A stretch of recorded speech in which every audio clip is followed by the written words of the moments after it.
Moro em Paris, na França, lugar de destinos turísticos antigos com uma história rica, bela arquitetura e muitas atrações.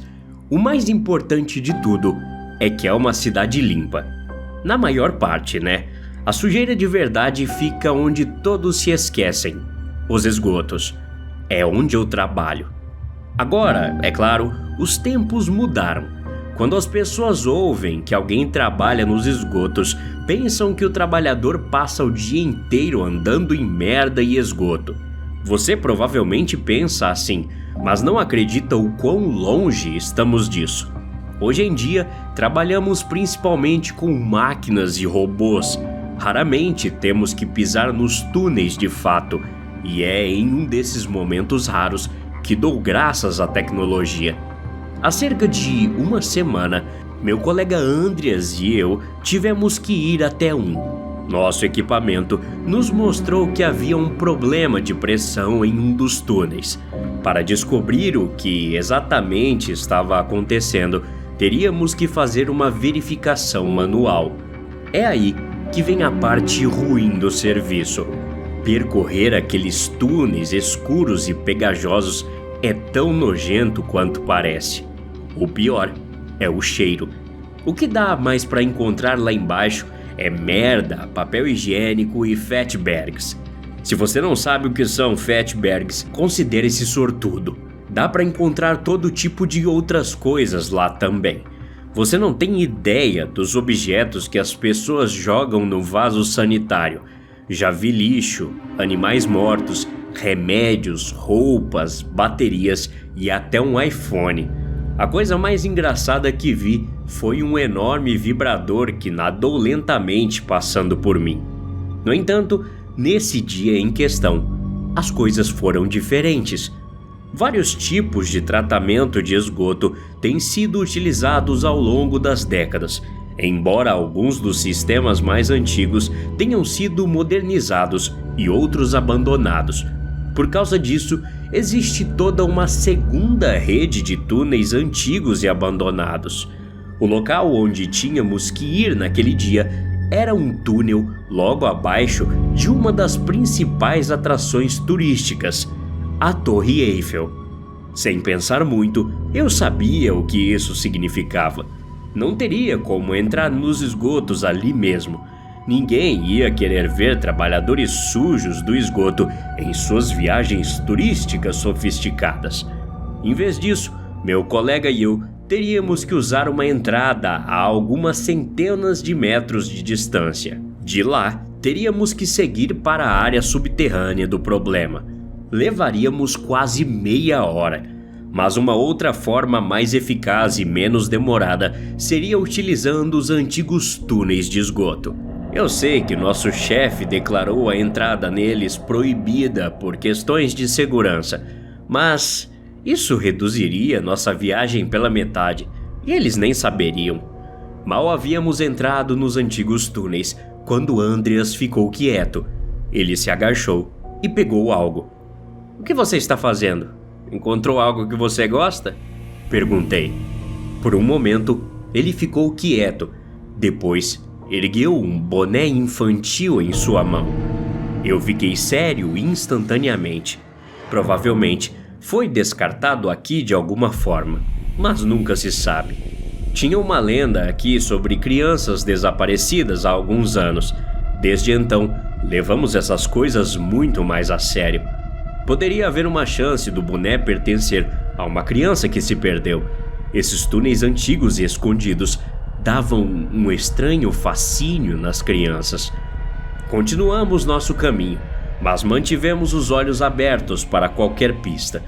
Alguns minutos depois, acabamos diante de um portão metálico de esgoto que nos impedia de prosseguir. Eu estava um pouco confuso. Por que isso estava aqui embaixo? Eles não tinham desmontado os antigos túneis naquela época? Sem falar que o portão também parecia meio novo. Avancei para dar uma olhada mais de perto, mas mal tinha avançado quando algo tocou minha perna. Recuei imediatamente. "Merda, tem algo aqui embaixo", falei. "O que quer dizer com isso?" Andreas perguntou. Não tenho ideia, esbarrei em alguma coisa, peraí. Eu disse, e peguei minha lanterna. No momento em que apontei a luz para a água à minha frente, vi onde havia esbarrado. Era o cadáver inchado e meio podre de uma criança. Tropecei para trás antes de colidir com Andreas e derrubar nós dois. O que diabos você está fazendo, cara? Ele gritou comigo. É uma criança. Tem um cadáver de uma criança ali embaixo. Falei. Levantei-me novamente e apontei a lanterna para o local à nossa frente. Lá estava aquele pobre corpo pequeno balançando para frente e para trás na água. Jesus Cristo! Andreas sussurrou. Ele avançou e tentou cuidadosamente tirar o cadáver da água, mas mal conseguia levantá-lo acima do nível da água antes que o pequeno corpo se quebrasse e desaparecesse novamente. Por um momento, ele ficou ali, olhando para as mãos em estado de choque, antes de começar a vomitar. Fui em direção dele, a lanterna ainda acesa. Parei depois de apenas alguns passos. Meus olhos se arregalaram. Tem mais! Foi tudo o que consegui dizer, depois de alguns segundos. Enquanto eu continuava direcionando a luz da lanterna mais à frente, vi dezenas de cadáveres atrás do portão. Que merda é essa? Disse Andreas. Por um momento, ele ficou congelado no lugar.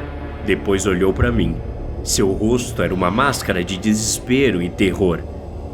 Talvez um cemitério ou algo assim, eu disse. Mas parei quando ouvi algo. Pareciam passos e estavam se aproximando. Rapidamente fiz sinal para que Andreas ficasse quieto e desliguei a lanterna da minha mão e também o farol do meu capacete. Ele fez o mesmo alguns momentos depois. Não conseguimos ver nada, mas ouvimos algo se aproximando do outro lado do portão. Procurei algum tipo de esconderijo, mas não encontrei nada. Finalmente, agachei-me na água do esgoto, como Andreas havia feito. O cheiro era quase insuportável e tive que lutar contra a vontade de vomitar quando a água do esgoto espirrou em meus lábios. Eu tentei ao máximo não pensar nos cadáveres na água à minha frente. Os ratos deveriam cuidar deles, disse uma voz à nossa frente, e então começou a rir. Havia luz, mas estava muito longe para ver alguma coisa. São muitos, pelo amor de Deus!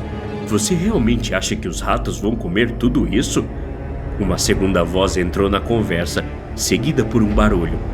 Bem, poderíamos simplesmente jogar um pouco dessa coisa e cozinhar tudo, a primeira voz disse. Não, o chefe nos disse para não usar essa merda aqui. Os caras do esgoto vão perceber, disse a segunda voz. O chefe que se dane. Não é preciso ser nenhum gênio para ver o que vai acontecer. Com toda aquela comida aqui embaixo, os ratos vão começar a procriar como loucos. Estaremos de volta a estaca zero. Só que não será os mendigos, mas sim os ratos dessa vez. Cale a boca, idiota. Se alguém ouvir você falar isso... Ninguém saberá se você ficar de boca fechada. As duas vozes continuaram discutindo. Eu estava congelado de medo e descrença. Eu não conseguia acreditar no que estava ouvindo. Jesus Cristo. Não sei quanto tempo esperamos lá. Minutos depois das vozes e a luz terem desaparecido, é que nos atrevemos a nos mover novamente. Lenta e silenciosamente, voltamos na escuridão total.